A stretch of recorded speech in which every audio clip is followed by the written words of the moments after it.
আসসালামু আলাইকুম, কেমন আছেন সবাই? আশা করি সবাই ভালো আছেন। আজকের ভিডিওতে আমরা আলোচনা করব অ্যাডোবি ইলাস্ট্রেটরের জুম টুল এবং হ্যান্ড টুল নিয়ে আলোচনা করব। সো কথা না বাইরে ডাইরেক্ট ভিডিওতে যাবে তার আগে একটা কথা বলে নিই, সেটা হলো যে আমার চ্যানেলে যদি নতুন হয়ে থাকেন তাহলে অবশ্যই কিন্তু সাবস্ক্রাইব করবেন এবং বেল আইকনে ক্লিক দিয়ে রাখবেন যাতে করে নতুন ভিডিও আপলোড করার সাথে সাথে আপনার কাছে পৌঁছে যায়। সো বিগত ভিডিওগুলোতে আমাদের কিন্তু এই টুলগুলো নিয়ে সবগুলো টুল নিয়ে আলোচনা করা আছে। যদি সেই ভিডিওগুলো না দেখে থাকেন তাহলে অবশ্যই আমাদের চ্যানেলে যাবেন এবং প্লে লিস্ট করে দেওয়া আছে, সেখান থেকে আপনারা ভিডিওগুলো দেখে নিতে পারেন। সো এখান থেকে আমরা যেটা কাজ করব সেটা হলো আমাদের প্রথমে যে হ্যান্ড টুল আছে সেই হ্যান্ড টুল নিয়ে আমরা কাজ করব।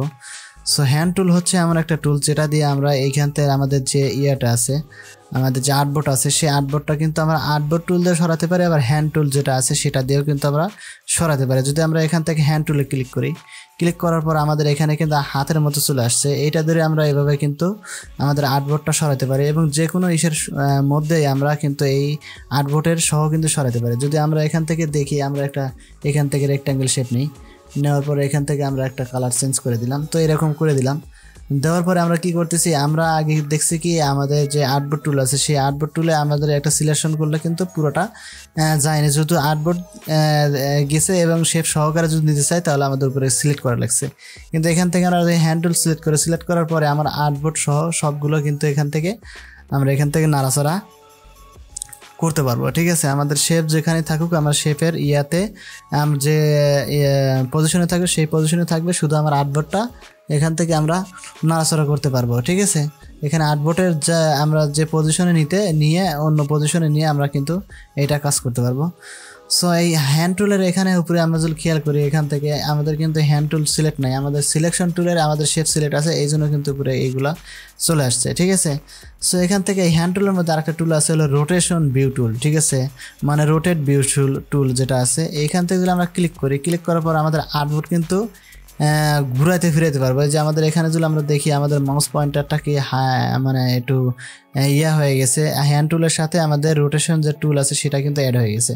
এখন যদি আমরা এইভাবে ধরি, ঠিক আছে, আমাদের এইভাবে যদি ধরি আমরা কত ডিগ্রি অ্যাঙ্গেলে দিচ্ছি সেটা কিন্তু আমার এখানে এই যে এখানে কিন্তু পয়েন্ট উঠতেছে। ঠিক আছে, এই যে ঠিক আছে আমাদের এখানে পয়েন্ট উঠতেছে, আমরা এখানে এখন 0-তে আছি। ঠিক আছে, পরবর্তী যদি আমরা এখান থেকে ঘুরাতে চাই তাহলে কত ডিগ্রি অ্যাঙ্গেলে ঘুরাচ্ছি এরকমভাবে কিন্তু আমাদের এখানে সুন্দর মাপে কিন্তু আমাদের এখানে দেখাচ্ছে। ঠিক আছে, আমরা এতে 90 ডিগ্রি অ্যাঙ্গেলে কিন্তু আমরা এটা ঘুরাই নিছি। ঠিক আছে, সো এরকমভাবে আমাদের এই হ্যান্ড টুলের যে ইয়েটা আছে মূলত এরকমভাবে আমাদের এই হ্যান্ড টুলের যে রোটেশন আছে সেটা কিন্তু এইভাবে কাজ করে। ঠিক আছে, তারপরে নিচে যেটা আছে প্রিন্ট, এটা মূলত প্রিন্টের এরিয়া সিলেক্ট করার জন্য আমরা এখান থেকে করে আমরা যদি এরকমভাবে এরিয়া দেই, ঠিক আছে, যে এতটুকু এরিয়ার মধ্যে আমরা প্রিন্ট করতে চাচ্ছি তাহলে এতটুকু এরিয়ার মধ্যে আমাদের প্রিন্টের কাজগুলো হবে। সো আমরা এটা Ctrl Z দিচ্ছি। ঠিক আছে, আমাদের এখানে আমাদের কিন্তু সেই এরিয়া অনুসারে কিন্তু কাজ হবে। ঠিক আছে, সো আমরা এখান থেকে এইটা আমাদের শেপ আছে, শেপের ফিল কালারটা আমরা দিয়ে নিচ্ছি, এখান থেকে ফিল কালারটা দিয়ে নিলাম।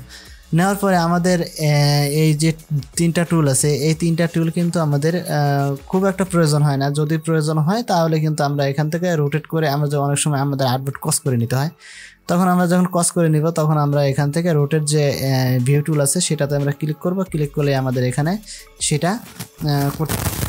সো তারপরে যেটা আছে আমাদের এখানে লেখা জুম টুল। ঠিক আছে, এই জুম টুল হচ্ছে মানে যেটা হচ্ছে আমরা জুম করতে পারি, মানে সামনের দিকে আনতে পারি এবং পিছনের দিকে নিতে পারি।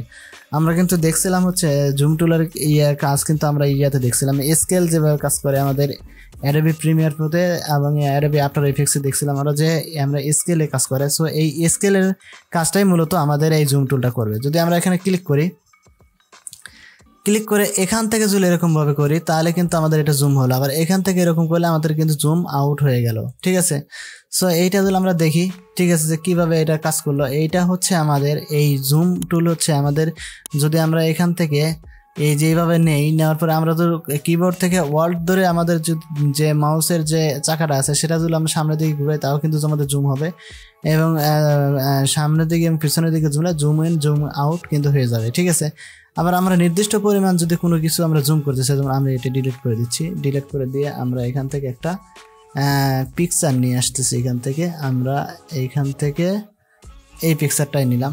ঠিক আছে, আমাদের যে ইয়াটা আছে সেই পিকচারটা আমরা এখান থেকে নিলাম। ঠিক আছে, নেওয়ার পরে এই যে এখান থেকে কিন্তু আমরা এটা কি হয়েছে, এটা কিন্তু জুম ব্যাপক পরিমাণে জুম হয়ে গেছে। এটা আমরা জুম আউট করতে চাই তাহলে আমাদের কি করতে হবে, আমাদের যে ইয়াটা আছে সেটা নিয়ে আমরা কিন্তু এই যে জুম আউট করতে পারতেছি। ঠিক আছে, আমরা এখান থেকে যদি সামনে পিছনে দেই তাহলে কিন্তু এটা আমাদের জুম আউট হয়ে যাবে। ঠিক আছে, সো এখান থেকে এই যে আমরা জুম আউট করে নিলাম। করে নেওয়ার পরে আমরা যদি নির্দিষ্ট পরিমাণ জুম করতে চাই যে এতটুকু পরিমাণ আমরা জুম করব, তখন কিন্তু আমরা এটা এইভাবে কিন্তু জুম করতে পারি। এই যে আমাদের যে ইয়াটা আছে এই পরিমাণ আছে, এইটা কিন্তু আমরা এই পরিমাণে আমরা জুম করতে চাচ্ছি। তাহলে আমরা যদি এখানে জুম করতে চাই তাহলে কিন্তু আমরা এখানে ক্লিক করলে জুম হয়ে যাচ্ছে। আমরা কোন জায়গায়, যে জায়গাতে আমি জুম করতে চাচ্ছি ঠিক সেম জায়গাতে কিন্তু আমরা ক্লিক করলে আমাদের সেই জায়গা থেকে জুম কিন্তু হয়ে যাবে। ঠিক আছে, সো মূলত জুম টুল আমাদের এইভাবে কাজ করে। আমাদের নির্দিষ্ট পরিমাণ এবং আমাদের মাঝখানের যে ইয়া আছে সেটা নিয়ে আমরা যদি কাজ করি তাহলে অবশ্যই সেটা জুম ইন এবং জুম আউট হয়ে যাবে। ঠিক আছে, সো আমরা এখান থেকে যেহেতু আমরা ইয়াতে কাজ করতেছি, আমরা সিলেকশন দিয়ে আমরা এটা নিয়ে এসে নিলাম। ঠিক আছে, আমরা যদি এখান থেকে জুম আউট এবং জুম ইন করতে চাই তাহলে এখান থেকে আমরা যদি এইরকম ডাক করি তাহলে এই পাশে জুম হবে, আবার যদি এখান থেকে জুম আউট করে তাহলে আমাদের এটা জুম আউট হয়ে যাবে। ঠিক আছে, সো মূলত এরকমভাবে আমাদের জুম ইন এবং জুম আউটের কাজ করতে হয়। সো আজকের ভিডিও এ পর্যন্তই, দেখা হবে নতুন ভিডিওতে। সে পর্যন্ত ভালো থাকবেন, সুস্থ থাকবেন, আর যদি চ্যানেলটা ভালো লাগে তাহলে অবশ্যই সাবস্ক্রাইব করে দেবেন। সো আজকে বিদায় নিচ্ছি, আল্লাহ হাফিজ।